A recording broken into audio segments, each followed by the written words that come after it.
In this example, we're going to do the prime factorization of a number 360. So we're going to break it down into its prime numbers, prime factors. So you have multiple ways to start. And it all depends how, let's say, how good you know your multiplications, okay? If you're able to see that this number is divisible by 10, and I see that because it has a 0 at the end. So what does that mean? That 10 times something gives me 360. In this case, it's times 36.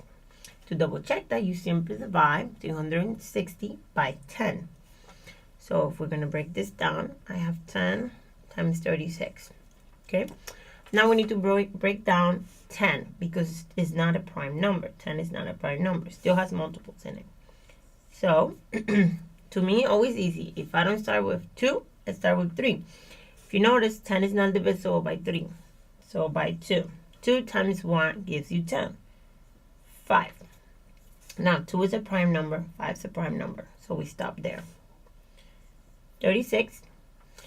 I like to continue with 2. So I'm going to say 2 times 1 gives me 36. And it's 18. But there's options because 3 times 12 gives you 36. 4 times 9 gives you 36. So you have options. Then 18, I want to do 2 again. So I'm going to do 2 times 9. 9, can I do by 2? Is 9 divisible by 2? It's not. So we're going to do 3 and 3. 3 times 3 is 9. 9 divided by 3 is 9. Okay? So now, all the multiples are prime factors. Or the number prime factors. So let's start with the smallest number. And this is a 2, 2, and 2. How many 2's do we have? We have 3 2's. So, my mind. 3 2's. The number is a 2. How many? 3. The exponent is 3 because we're writing in exponential form. Then we're going to use a little star for multiplication. And the next number we're going to use is the next one, so it's 3.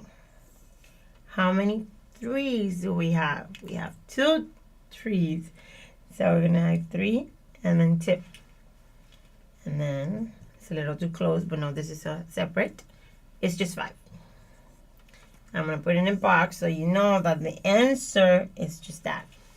2 to the third power times 3 squared times 5. If you multiply all of this, will give you 360. Okay, now let's say you didn't saw from the beginning that this was 10 times 36, and you actually started with 2. I usually start with 2, which is weird. I don't know why I didn't start it with 2, but let's start with 2. So you're going to do 2 times what is 360? Well, I do not know what's 2 times that. Well, do long division. Students don't like to do long division, but you go ahead and do long division. 2 into 3 is 1. 1 times 2, 2. Subtract that. Bring down the 6. 2 into 16, 8. 8 times 2, 16. Gives you 0. What do I do with the 0? You carry it to the top. So it's 180. That didn't took no time. Then we continue. I'm going to continue. Try to use 2.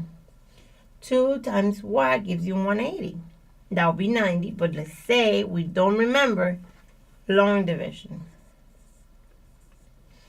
And then again, those 2 works here. I believe so.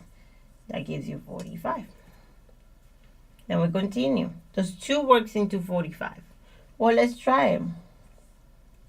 2 into that gives you that. 4. Oh, excellent. Subtract. Oh, let me bring the 5. 2 into 5 is 2. You're going to have a remainder. Oh, no, we don't want that. So we need to try a different number. Well, the next one, I'll put it here, will be 3. 3 into what? 15. Does 3 goes into 15? Yes. And that's it. All are prime numbers. Okay. The next one that you will use, I believe, is 7 or 5. I can't remember. But always 2 and 3. That's where you should start. Now, let's circle our smaller numbers, and we have 3 2s. So 2, 3. We have 3 squared, and then the 5. If you notice, you arrive to the same thing. They're both the exact thing, and that's what it should be. Okay? So that's your answer for this example.